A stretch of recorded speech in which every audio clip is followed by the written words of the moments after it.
All forms of life alter the environment in one way or another. Termites build mounds and birds make nests, taking materials from their habitat to create shelter. After countless generations of also living in close contact with the natural world, humans began to build more permanent structures as dwellings and as storage for the surplus yields that came from their new experiment, large-scale agriculture. And over thousands of years of farming, we slowly learnt to build bigger and greater cities, until now, fueled by the Industrial Revolution, cities have become our dominant way of life. But this success also has a price, as we are slowly built away from the rest of our environment, as we are insulated from the rest of the natural world.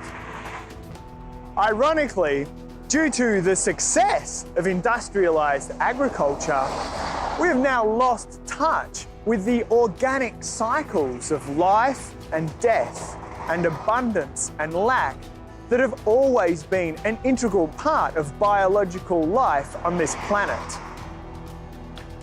Urban life is draining so many resources from the environment that it is even compromising the planet's carrying capacity for life. City living has come to deprive us of a more sustainable way of being on Earth. And with the challenges of anthropogenic climate change knocking loudly on our door today, we really need to respond and adapt right now. So one question we've got to ask ourselves on this quest for ecological adaptation is, why are we so resistant to change? And one of the answers, possibly surprising, is that it's because we still believe in myth. City living is a myth in the proper sense of the word, because it convinces us that our reality is natural and it links us to a greater reality than our own. A myth is something that gives hope. It's a powerful story that places us in the environment and in ourselves. And the great mythic hope of the city is that we can be free of the limits of earthly nature. One of the fundamental requirements of a successful myth is that it makes our everyday world seem natural while linking it to that idea that there is something more to life. So the things like driving cars, using mobile phones and credit cards are linked to a bigger picture idea.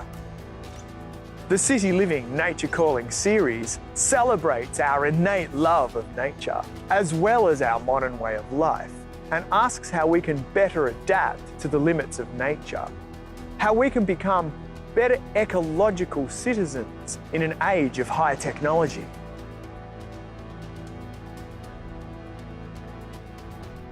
The city has always been celebrated as well as maligned.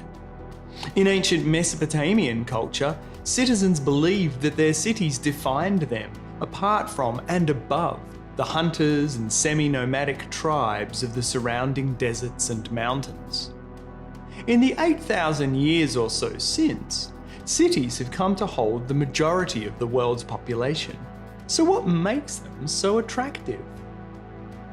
Along with the light and the colour of city living, there's an energy, a fast-paced blending of cultures that offers opportunities to learn more about other people and to evolve sophisticated ways of being in response. There's nightlife and luxuries we couldn't imagine if we were still hunting and gathering for our sustenance, which over 90% of all humans have done in close contact with nature across our collective history. And most importantly, there's access to a seemingly unending flow of goods, an eternal feast that is offered up as the great and undying dream of urban civilization. But life in the cities affects the way we treat the rest of the planet too, according to a simple and successful set of rules. One of the secrets to the success of city living is the straight line. A straight line is a human construction that enables us to move ourselves or something else from one place to another in the most efficient way possible. And it enables commerce to be a lot more profitable. Straight lines, when they're built up into the model of the city, work next to each other and across each other into grids. And the grid is the blueprint of the city. It's very efficient. It enables us to block out areas we want to live in, block out areas for manufacture, for commerce, and of course, rivers, coastlines, hillsides. Any natural formation creates a challenge to the logic of the grid. But in the modern chase for more profit, there is incentive enough to flatten the planet in the chase for a more efficient human society. We use those straight lines not only for our streets, but also for our buildings. And while this creates an efficient and profitable way of life for modern society, we also have to make sure we don't feel trapped by our cities, by our grids of streets, our buildings and our cars. So the grids enable us much more efficiently to produce, to exchange and to consume. But of course that's part of the problem now. As our population has grown, our cities have grown, our vehicles and transport routes now extend across the globe until we're hitting the tipping points of nature. And we're not only insulated from the challenges of nature by our buildings and by our cars, but we're also consuming so much of the rest of the planet that we're out of balance with the natural world. As human society has developed more technological power, it has mapped out the planet According to that same profit-driven logic, so that the straight lines and grids of the city extend across agricultural lands, seas, even the skies above. And this cannot help but have an effect on the way we come to think as well. And it has become clear from the current trajectory of mental health issues that many of us feel psychologically and emotionally, as well as physically, locked into these grids. Such a reductive commodification of everything on the planet removes us from a meaningful relationship with the natural world. Cities insulate us from the rest of our environment. In buildings and cars with air conditioning and glass windows, so that we can see out of the capsules that we've isolated ourselves within. Since the Industrial Revolution has magnified human power over nature exponentially, we've become addicted to the black gold that drives this ascent. We can't seem to let go of our combined reliance on fossil fuels, used liberally in cities and in agriculture, in cars and construction, in planes and in laptops. And when we fill our insulated capsules, as well as our heads, with endless streams of digital media, we consign ourselves to being entwined within a merely human story that still resists direct contact with and knowledge of the bigger picture of our more than human environment. Our cities, our cars, our screens, all of these have been created out of the same drive towards ever greater freedom from the limits of nature. It's as if we dreamed that we could avoid things like cold and hunger and bugs, finding the solution in air-conditioned supermarkets that sell chemical sprays. Why labour away with fire sticks or flintstone when we can access superior firepower at the flick of a wrist? Urbanised humanity has been taking consecutive steps towards increasing our power over nature ever since the age of agriculture began. Organising crops into well-watered rows of domesticated plants, learning to ride horses and corral cattle, smelting metals and finally burning fossil fuels. All of these advances have slowly but surely removed us from the challenges of nature. But they have also removed us from the kind of deep identification and relationship with the rest of the world that could inspire us to protect and defend it from the ravages of human overconsumption.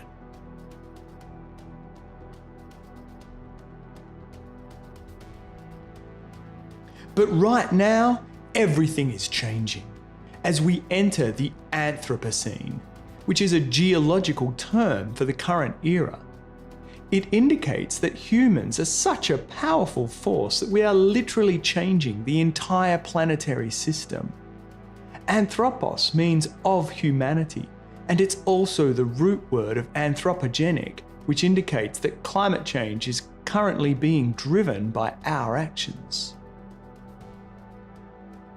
Climate scientist Professor Will Stephan from the Australian National University in Canberra explains. Well, the term Anthropocene arose about 15 years ago from the scientific community, and it was in response to this enormous amount of data that was accumulating in this understanding about the Earth's system. So the idea came out of the natural science community because we were studying how the Earth was changing and why it was changing. Only during this last 10,000 year relatively stable period of climate and environment in general.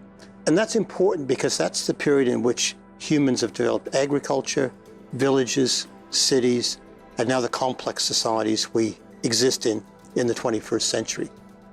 So the Anthropocene indicates that human activities have a powerful effect on the Earth system and its natural cycles such as seasons and ocean currents, fire and floods, storms and ice cover.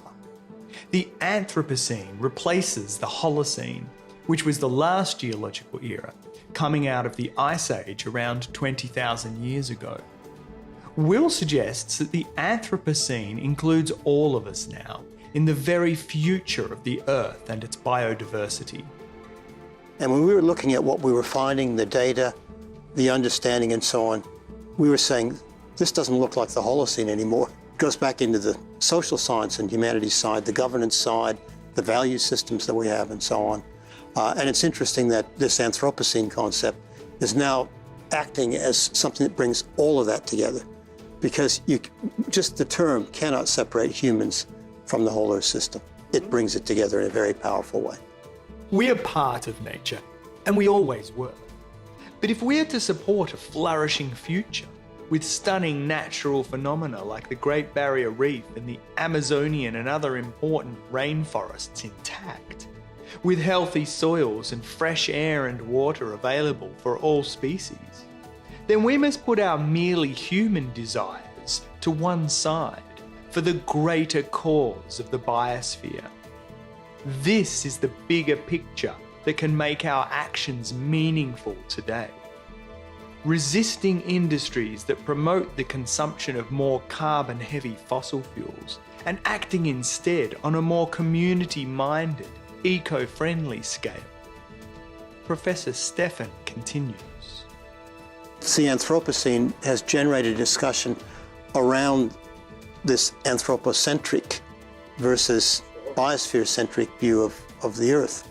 Viewing the Earth as just a bunch of resources to be exploited, rather than an environment that nurtures us and that we need to have responsibility now that we are so numerous and so powerful. Now we understand that humanity is responsible for changing the Holocene into the Anthropocene. And despite what a lot of corporate-controlled media might have us assume, we've known this for over a quarter of a century. Scientific consensus on the danger that industrialized humanity presented for a healthy planet was established at the Rio Earth Summit in 1992. So why haven't we been busy making these changes since then? Powerful corporate interests fund capitalist propaganda in commercial advertising, but also in the whole distracting landscape of modern media to maintain the modern myth that we can enjoy endless growth and the eternal feast. Now that we know that isn't true, it's time to ask ourselves, what deep patterns of our cultural DNA fan the flames of this flight of fancy?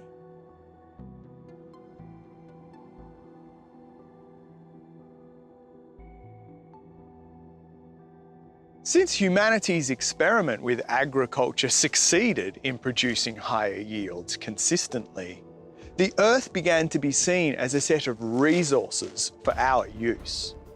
And this was a shift from over 90% of all humanity until that time, who saw the Earth as a place that gave us its gifts, from which we grew and we gave it thanks, and we shared our home with all of its other creatures in a system of interdependence.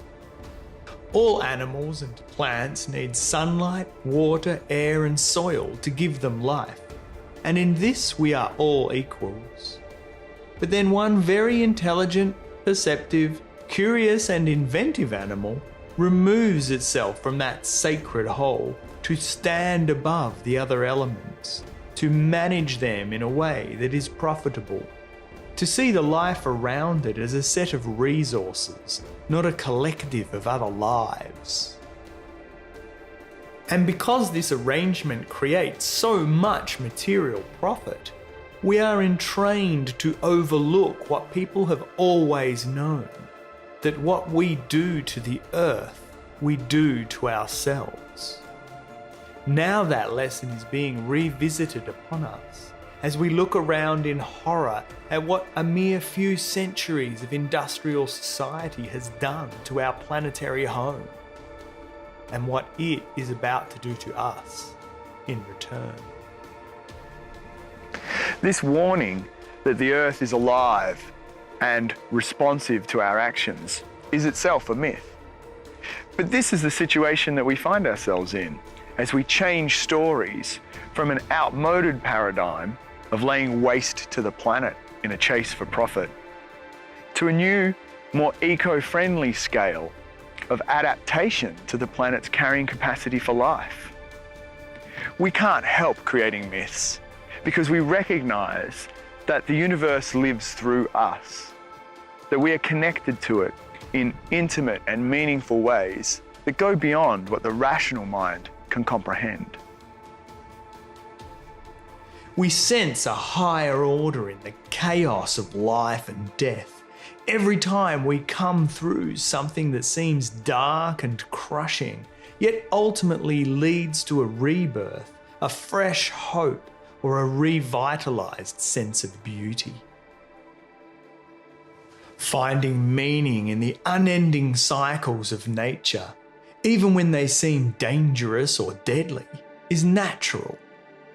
So is realizing that we can increase yields of certain plants by collecting their seeds and planting them in rows with a permanent source of fresh water.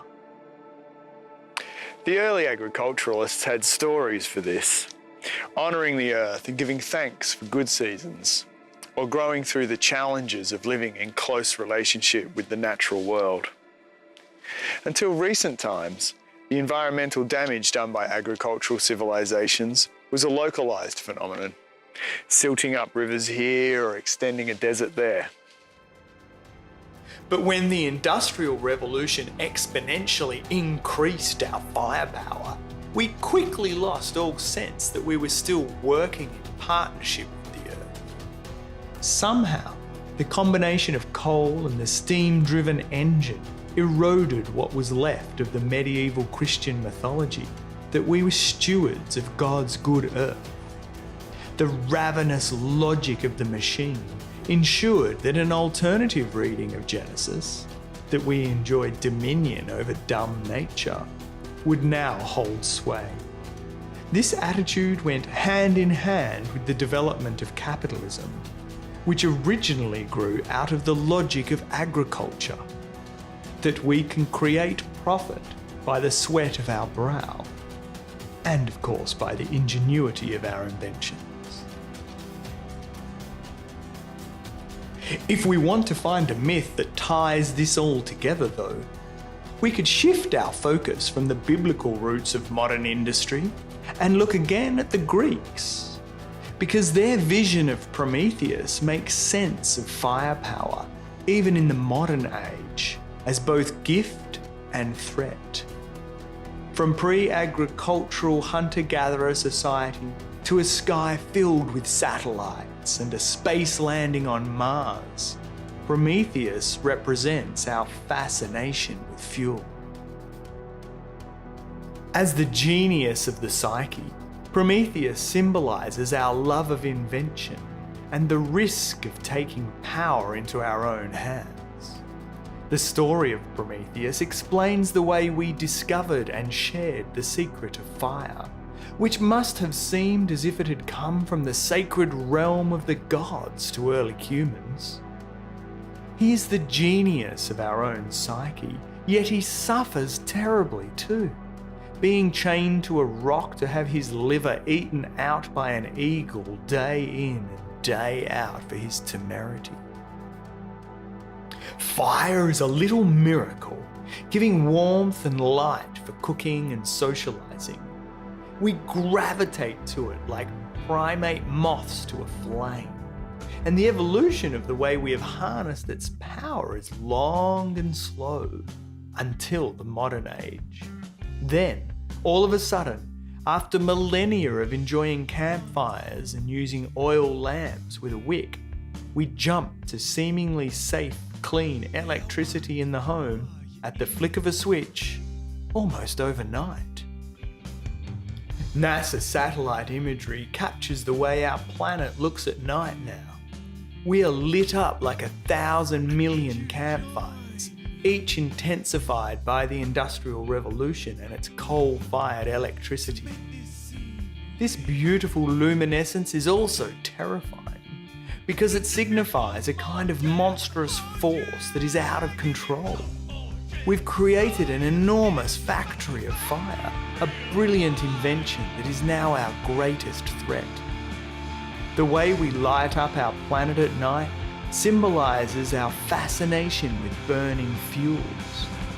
The power of electricity represents our attempt to avoid death and replace the cycles of nature with an endless feast. But alongside what liberation we have created comes a nightmare.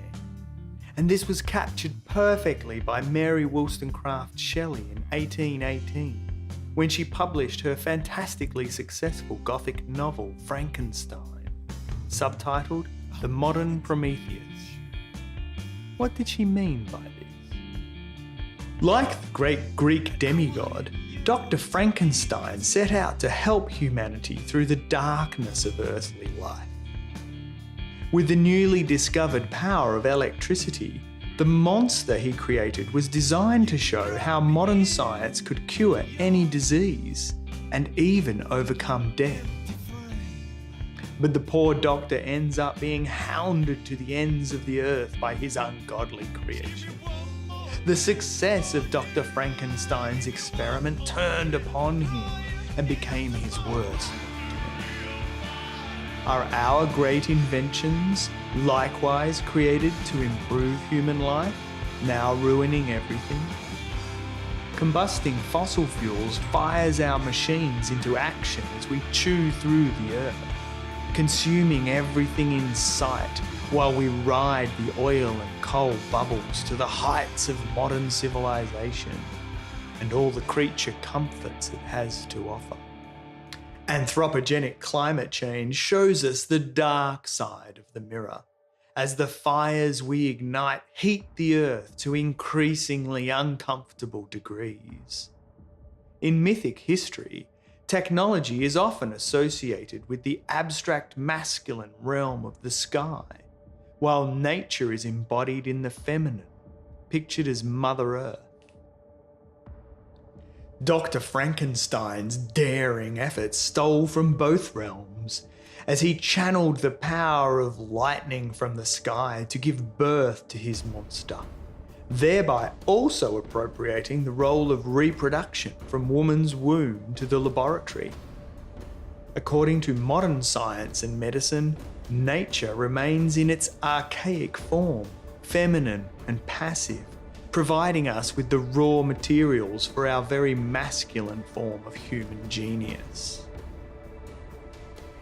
The ancient Greeks looked to the myth of Prometheus as a warning against hubris or unchecked pride. Whether we view the gods as representing natural order or cosmic justice, Dr. Frankenstein's modern Prometheus reveals the character flaw doubled. How much more do we recognise this in the science and technology that has followed? Nowadays, unrestrained corporate greed extracts wealth from every accessible nook and cranny of the planet. And once fossil fuels evolved beyond 19th century British coal, the modern drive to be free of the limits of nature went truly ballistic.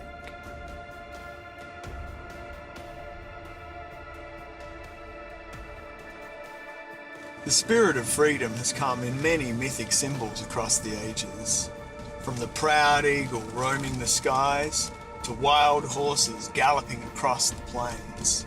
We've often wished ourselves free of the limits of human nature. But the great symbol of 20th century freedom was the car. The car is the vehicle of individualism, allowing us to move across the new mythic landscape of city and countryside, going almost wherever and whenever we please. Think about it. We sit just above ground level and fly. Fuel under the hood, carried on the wings of our brilliant invention. The car has been so successful that urban spaces are planned around it. Car parks and new highways are demanded by a populace in love with their freedom machines. It's changed the way the city is planned, and now we've become so used to the backdrop of buildings and roads in grids and the traffic and the technology that comes with it, that we assume this is our natural environment. Hence, the entire point of a myth has been realised. Our reality seems natural, as if we belonged in cities, as if they were ordained. Remember, a successful myth convinces us that our reality is natural. It doesn't need to follow the rules of logic or even coherent narrative. A myth need not be rational so long as it is convincing. And it doesn't matter if religion or technology supplies the magic trick, the promise that we can be free from the limits of earthly nature. Either way, in the modern era, we are pushing the planet's ecosystem to the point of collapse. We are Dr. Frankenstein, and cities and cars are our brilliant creation, designed to improve life and now threatening it. A monster chasing us to the brink of destruction with superstorms and rising sea levels, crop failures and drought, fire and flooding events on the increase. Which returns us to the great irony of the modern age. We are now a threat to ourselves and life on the planet due to our enormous success. The real urban myth that we could be free from the limits of nature doubles up on the original Promethean quest, which tapped into unlimited creativity and the spirit of inventiveness in the desire for a better world. But if we retain this promise in an ecomythic context, new technologies could still lead us towards a 21st century ethic of care for the earth and all its creatures. So let's pause again and ask ourselves, how can we change the way we do things to avoid an era of unnecessary devastation and mass extinction? And can other valuable ideals, such as those for social justice, be maintained alongside the rush towards environmental sustainability we so desperately need? I asked Professor Barbara Norman from the University of Canberra, an expert in urban planning in an era of planetary limit, how we could better design cities with a low carbon future in mind. It's coming to the core of how we behave. The shift about freeing up space, not using our earth for roads, if you like, for individual car-based, but for collective public transport. Sometimes people respond to me now and say, well, there'll all be electric cars and they'll all be run on renewable energy. But actually it's the shift about investing in public transport and shifting from a car-based society. And with that, collective way of living, whole change in the way we design our precincts, design our communities, and a healthier city with that. Responsibility and accountability in the way we behave within our bigger environment. We have a scenario where we're creating a whole lot of new cities and expanding existing cities in a dynamic environmentally that's changing as well. And so planners, if we're talking about planners have very much planned cities and towns that we live in a reasonably stable environment. And now we have this new dynamic, which is very significant. And you'll see this, I guess, illustrated with some of the impacts of extreme weather that we've seen recently, where we have to think of a whole range of other factors in planning our towns. So we talk about urban design, climate-sensitive urban design. Barbara adds that urban planting projects also need to be part of a bigger revolution in the way we live today, and that this transformation can combine environmental and social concerns in one. Well, at the moment, possibly one of the biggest trends in terms of adaptation to climate change, in terms of kind of key measures, would be shading our cities. But one big action is to cool the city. Not only providing an urban landscape for a city as we have in the past and in the present, but scientists, and this is where scientists and social scientists and planners have to work very closely together, planting the species in the city that will be resilient to climate change in the future. But where we can actually work together to find innovative solutions and also provide, I would argue, a better city, a healthier city, and a more pleasant city for people to live in. We created this monster called climate change. This responsibility is the real meaning of the term Anthropocene. But we don't need to be destroyed by our creativity. However, time is running out, and we need to mobilise for global scale action right now. We've reached the tipping point, socially as well as scientifically.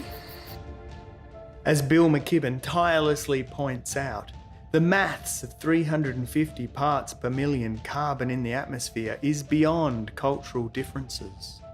This is what creates the greenhouse effect, and the devastating changes that are now underway cannot be denied. But they can be swept beneath the carpet, for the time being at least. And this is exactly what the mainstream media are doing. Oh, they'll report on climate destruction, as they will on all sensational events that sell units and create clicks. But not with the advice that we should change our ways, that we should turn our backs on the outdated myth of endless progress and profit and rebuild our communities on a kinder, more earth-friendly scale.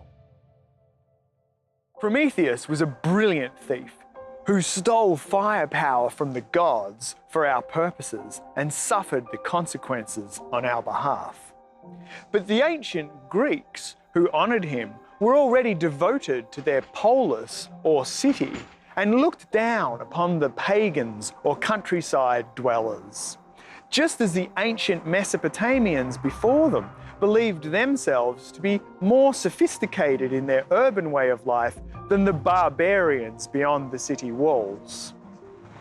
And this ancient division between city living and the rest of nature shows a consistent shift away from identification with the more than human nature all around us. All too often we lock ourselves away, indoors and behind walls, indulging in merely human chatter and ignoring all the other voices of the earth. We need a much more open-minded conversation if we are to take into account all the aspects of life upon which we depend. In order for us to transform human society in line with what we know of anthropogenic climate change and its devastating impacts, we need to act with love and a keen eye for low-carbon futures. And we need to do so now. Telling ourselves any other story is simply indulging in a fantasy that has become self-destructive. The new paradigm is ecomythic. It includes all life in a biodiverse matrix of which we are a very powerful part. And it recognises that we live in accord with great stories which link us to truths that go beyond our mere selfish human inclinations. These truths remind us that we need to honour all life, not just our own desires. Our modern way of life and our modern myth is in need of an overhaul. And City Living Nature Calling points towards some of the possible ways that the Earth could be teaching us to live within our means. As Professor Norman pointed out, many other world leaders in design and planning, renewable energies and other creative industries were behind the scenes in Paris, working on practical developments to counter our carbon-heavy lifestyle.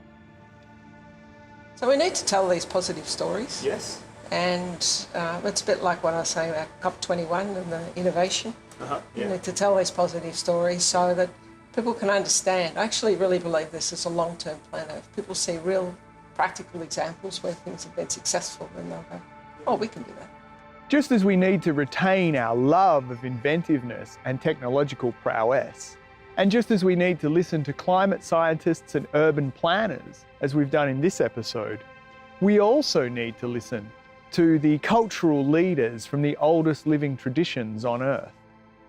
So join me, Dr Geoffrey Berry, and the City Living Nature Calling crew as we further explore the eco-mythic dimensions across ancient myth, Indigenous knowledges, new forms of community, and other expressions of our tireless human curiosity about how we can live best on this planet for now and for the future.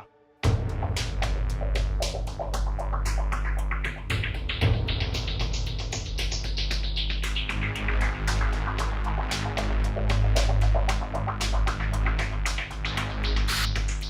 you hear me? I'm going in. 5, 4, 3,